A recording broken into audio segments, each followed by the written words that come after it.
స్వాగతమండి. ఇప్పుడు నేను చెప్పబోయే కథ రట్టు లేకుండా.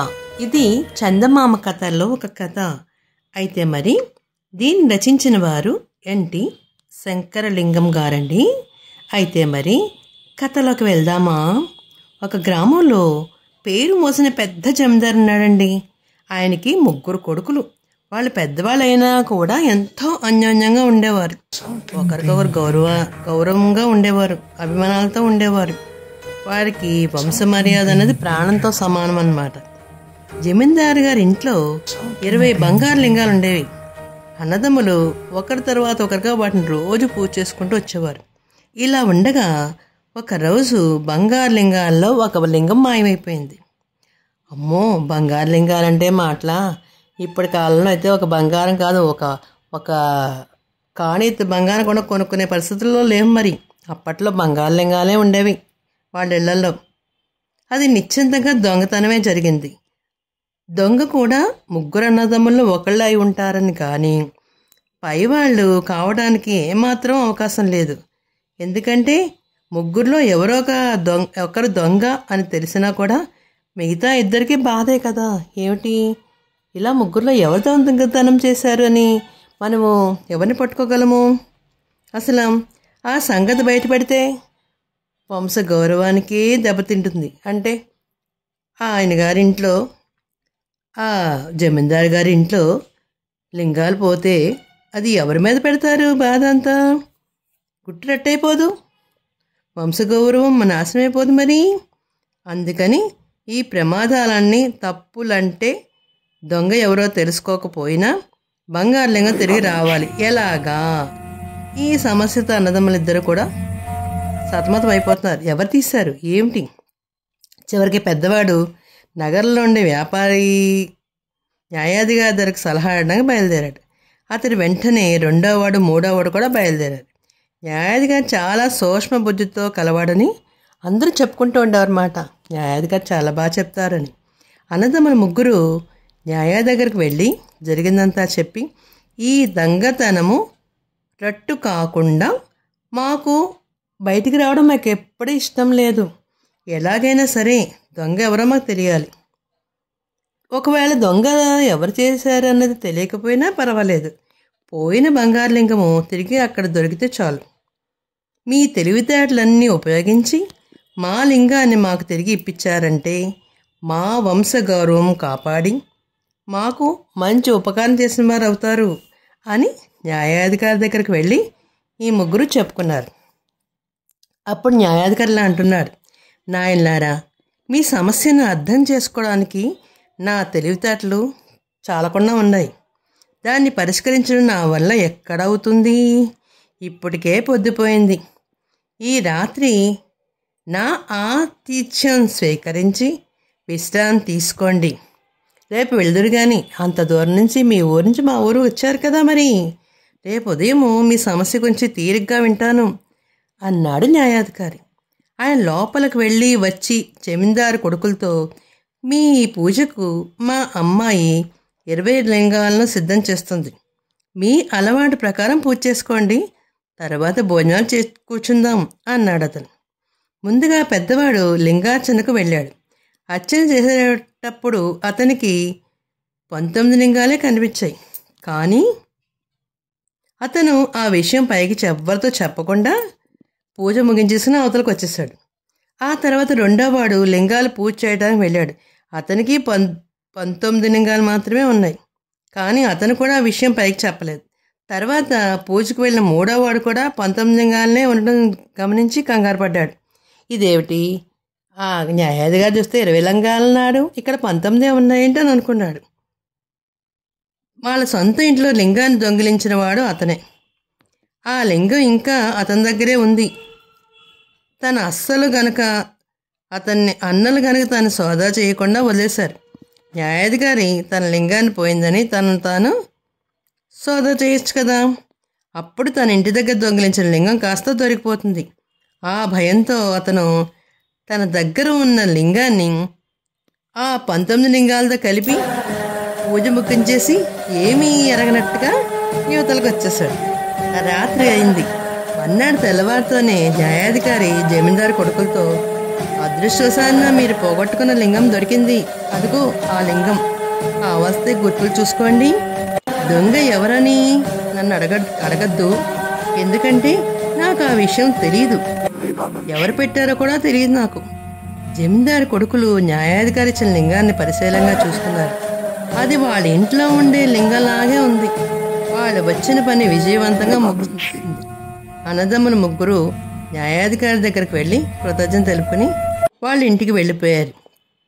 చూసారా, న్యాయాధికారి ఎంత తెలివైనవాడా, మరి ఎంత చక్కగా సమస్యను పరిష్కారం చేశాడో చూడండి. మరి పిల్లలకి ఇలాంటి విషయాల్ని చక్కగా వివరించి ఏదైనా సమస్య వచ్చినప్పుడు మనం వాళ్ళని ఎలాగా తెలుసుకోవాలి, ఆ సమస్యను ఎలా పరిష్కరించుకోవాలనే విషయాల్ని బెడ్ టైమ్ స్టోరీస్లో పిల్లలకి పెద్దవాళ్ళు చెప్పినట్లయితే కనుక వాళ్ళు చక్కగా అన్నీ కూడా తెలుసుకుంటారన్నమాట. అయితే మరి ఇది చాలా చిన్న కథ. మరొక కథ చెప్పుకుందామా? అయితేనే కథ పేరు కామయ్య గారి కార్తీక పురాణం. ఏమిటో కామయ్య గారి కార్తీక పురాణం అంట, ఏమిటో తెలుసుకుందామా? దీన్ని రచించిన వారు నెమ్మాని లక్ష్మి గారు. సరే, అయితే మరి కథలోకి వెళ్దామా? ఒక ఊళ్ళో కామయ్య, కాంతమ్మ అనే బ్రాహ్మణ దంపతులు ఉన్నారు. పాపం వాళ్ళు చాలా పేదవాళ్ళు. పూట తింటే మరో పూట తినేవాళ్ళు కాదు. ఒక రోజున కాంతమ్మ తన భర్తతో, ఎన్నాళ్ళు ఇలా పస్తులుంటాము, మీరు ఆయవారేమైనా ఎత్తరాదా అంది. ఏమిటే నువ్వనేది? మనది గౌరవమైన వంశం, చావైనా చేస్తాను కానీ ఆయవారానికి వెళ్ళను అని అన్నాడు కామయ్య. ఒకరోజు కాంతమ్మ గుళ్ళో పురాణం చదువుతుంటే వినడానికి వెళ్ళింది. ఎంతోమంది వచ్చి శ్రద్ధగా పురాణం వింటున్నారు. అంతా అయ్యాక వాళ్ళు తోచినది పురాణం చదివిన పంతుడి చేతిలో పెట్టేస్తున్నారు. కాంతమ్మ ఇంటికి వచ్చి తను చూసినది భర్తకి చెప్పి, మీరు కూడా పురాణ కాలక్షేపం చేయొచ్చు కదా, 4 డబ్బులు కళ్ళ చూడొచ్చు కదా అంది.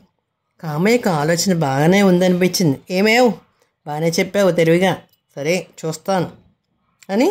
ఉన్న ఊళ్ళో ఒక పురాణం జరుగుతుందని ఉన్నది. అంచేత ఆ పక్క గ్రామాలకు వెళ్ళి కామయ్య పురాణం చదవాలని నిర్ణయించుకున్నాడు. మర్నాడు ఉదయమే కాంతమ్మ 2 మైళ్ళు నడిచి పొరుగురు వెళ్ళి ఆ సాయంకాలం తన భర్త అక్కడ పురాణం చదువుతాడని చెప్పింది. అది కార్తీక మాసం, అందుచేత కామయ్య కార్తీక పురాణం తీసుకుని పొరుగురు వెళ్ళి అక్కడి గుడిలో చదవనారంభించేశాడు. ఊరిలో పెద్దలు పిన్నలు అందరూ కూడా చాలా శ్రద్ధగా పురాణం వింటున్నారు. మధ్యలో దొంగతనము మహాపాపం అన్న విషయం గురించి వచ్చింది. దొంగతనం చేయడం మహాపాపం, అందులోని కార్తీక మాసంలో దొంగతనం చేసిన వాళ్ళు చెప్పరా నరకయాతను పడతారు, తెలిసింది కదూ అన్నాడు కామయ్య. ఎవరు మాట్లాడలేదు.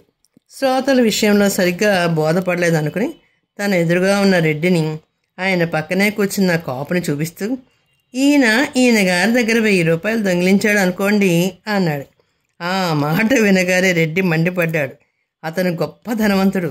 ఏమిటేమిటి, నేను దొంగతనం చేశానా? నువ్వు చూసావా? ఇదేంటయ్యా నువ్వు చెప్పే కార్తీక పురాణం ఇచ్చాలే, ఇంకా వెళ్ళు అన్నాడు రెడ్డి వేగిస్తూ. ఆగండి, నా మాట పూర్తిగా వినండి అని కామయ్య బతిమాలినా లాభం లేకపోయింది. మళ్ళీ ఆ ఊళ్ళో అడుగు పెట్టావో ఈ కాడు వెరకొడతా అంటూ రెడ్డి వెళ్ళిపోయాడు. అంతా లేచి వెళ్ళిపోయాడు. మర్నాడు కాంతమ్మ మరో పొరుగురు వెళ్ళి అక్కడ తన భర్త సాయంత్రం కార్తీక పురాణం చెబుతాడని చెప్పి వచ్చింది. పురాణం వినడానికి చాలామంది వచ్చారు. అంటే ఏదైనా ఒక వ్యక్తి చెబుతున్నప్పుడు అక్కడ ఏంటి ముందుగా తెలియాలి అందరికీ. ఊళ్ళో పక్క ఊళ్ళో గ్రామంలో వాళ్ళందరూ కూడా ఉదయం అంతా పనులు చేసుకుని అలసిపోయి ఉంటారు కదా. సాయంత్రం వచ్చేసరికి వాళ్ళు ఏదైనా మంచి మంచి విషయాలు వినాలి అనే కుతూహలంతో ఉంటారు. అలాంటి సమయంలో కాంతం వెళ్ళి ఆ ఊరికి వెళ్ళి మా వారు వచ్చి ఈరోజు పురాణం చెప్తారని చెప్పి వెళ్ళిందనమాట. అందువల్ల జనం అందరూ వచ్చి అక్కడ కూర్చున్నారు. ఒకప్పుడు మా టీవీలు అలాంటివి ఏమి లేవు కదా. మరి పురాణం చదువుతున్న కామయ్య, భక్తులారా, కార్తీక మాసం పుణ్యకాలం. ఈ పుణ్యకాలంలో 1 రూపాయి దానమిస్తే 10 రూపాయలు దానం ఇచ్చినంత ఫలితం లభిస్తుంది అన్నాడు. ఆ మాట పూర్తవ్వడానికి తన భార్యను ఆమె పక్కనే కూర్చున్న మరో స్త్రీని చూపించి, ఈమె గారికి 1 రూపాయి దానం చేసిందనుకోండి అన్నాడు. వెంటనే ఆవిడ కోపం వచ్చి, నేను దానాలు తీసుకుంటానా, నాకేం కర్మ, అందులోని బ్రాహ్మణ సొమ్ము తిని పాపాన పోమ్మంటావా, చాలే నీ పురాణం అంటూ కాంతమ్మ పక్క నుంచి లేచి వెళ్ళిపోయింది. ఆమె ఆ ఊరు మునసు భార్య కావడం వల్ల ఆమె లేవగానే అందరూ కూడా లేచి వెళ్ళిపోయారు. 3వ నాడు కామయ్య కాంతమ్మ మరో గ్రామానికి వెళ్ళి గుళ్ళోకి వెళ్ళారు. కామయ్య కాంతమ్మకు పురాణం చదివి చెప్పడం మొదలుపెట్టాడు. క్రమంగా దారిలో వెళ్ళే జనమంతా ఆగి పురాణం వింటున్నారు. మధ్యలో కామయ్య, బ్రహ్మహత్య మహాపాతం, అందులోని కార్తీక మాసంలో బ్రహ్మహత్య చేసిన వాడు రౌద్ర నరకాలకు పోతాడు అని తన ఎదురుగా కూర్చున్న బ్రాహ్మణ్ చూపిస్తూ, నేను ఈయనకు చంపి పారేశాను అనుకోండి అన్నాడు. ఏమిటి, నన్ను చంపుతావా, ఏది చంపు అంటూ ఆ బ్రాహ్మణ్ లేచి కామయ్యను 2 తన్నులు తన్నాడు. పురాణపట్నం మళ్ళీ ఆగిపోయింది. పైసలు రాకపోగా కామయ్య ఒళ్ళు హోనమైంది. అందుచేత కామయ్య మరెన్నడూ కూడా పురాణాలు చెప్పలేదు. ఏమిటి, ఎప్పుడు చెప్తున్నా ఏదో వంకరగా టెంకరగా చెప్తే ఎవరు వింటారు? ఏదో చెప్పే విషయాన్ని చెప్పాలి కానీ ఉదాహరణలతో చెప్తే ఎవరూ వినరు కదా. మరి చిన్న కథ చెప్పుకుందామా అయితేని. మరొక కథ పేరు తండ్రికి తగిన కొడుకు. దీనిని రచించిన వారు ఎం ప్రదీప్ కుమార్ గారండి. మరి కథలోకి వెళ్దామా. ఒక గ్రామంలో ఒక గజదంగ ఉండేవాడు. అతని పేరు చెంగన్న. అతను మల్లన్న అనే కొడుకు అతనికి ఉన్నాడు.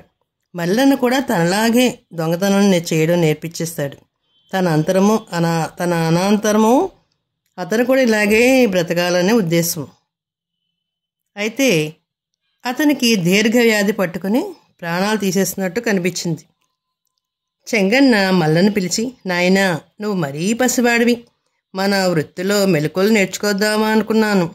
నువ్వు నేర్చుకునే వయసు లేదు, నాకు నేర్పే అవకాశమూ లేదు. ఈ మాయదారి రోగం నాకు దాపురించింది. ఇది నన్ను పొట్టన పెట్టుకుని నువ్వు ఎలా బ్రతుకుతావు నాయనా? ఈ వృత్తిలో ఎవరి దగ్గరైనా నేర్చుకుంటావో ఏమో అన్నాడు. నీవేం బెంగ పెట్టుకోకు నాన్న, నీ కొడుకునయ్యుండి నీ పరువు కాపాడలేకపోతే నేనేం మనిషినవుతాను? నేను కూడా నీ అంత గొప్ప దొంగనవుతాను రుజువు చేస్తున్నాడు మల్లన్న. అయితే ఈ కుర్రకుంక మాటలతో తండ్రికి ఏమీ ఊరట కలగలేదు. వాడి గురించి మరింత విచారం పట్టుకుంది. ఎలా బతుకుతాడో ఏమిటో, వీడు ఈ జీవితాన్ని ఎలా కట్టుకుంటాడో. ఇలా ఉండగా ఒకనాడు కొంచెం పొద్దెక్కిన తర్వాత మల్లన్న ఊరి చివరున్న బావి దగ్గరికి వెళ్ళి అక్కడ కూర్చున్నాడు. ఊళ్ళో ఉన్న స్త్రీలు బట్టలు ఉతుక్కుని నీళ్లు పట్టుకుని వెళ్ళే ఆ ప్రదేశము తర్వాత ఖాళీగా ఉంది, నిశ్శబ్దంగా ఉంది. ఆ సమయంలో మల్లన్న దూరాన ఉన్న పరదేశం చూశాడు. అతను చాలా పొడుగ్గా, లావుగా, బలిష్టంగా ఉన్నాడు. తలకి పెద్ద తలపాగా చుట్టుకున్నాడు. అతనికి భుజాన ఒక మూట ఉంది. ఆ మనిషిని చూస్తూనే మల్లన్న దొంగ అని పసిగట్టేశాడు. ఆ మనిషి కిందటి రాత్రి ఎక్కడో దొంగతనం చేసి ఆ సరుకుని మరి ఎక్కడో అమ్మడానికి పోతున్నాడని మల్లన్న తెలుసుకున్నాడు. వెంటనే మల్లన్నకు ఒక ఆలోచన వచ్చింది.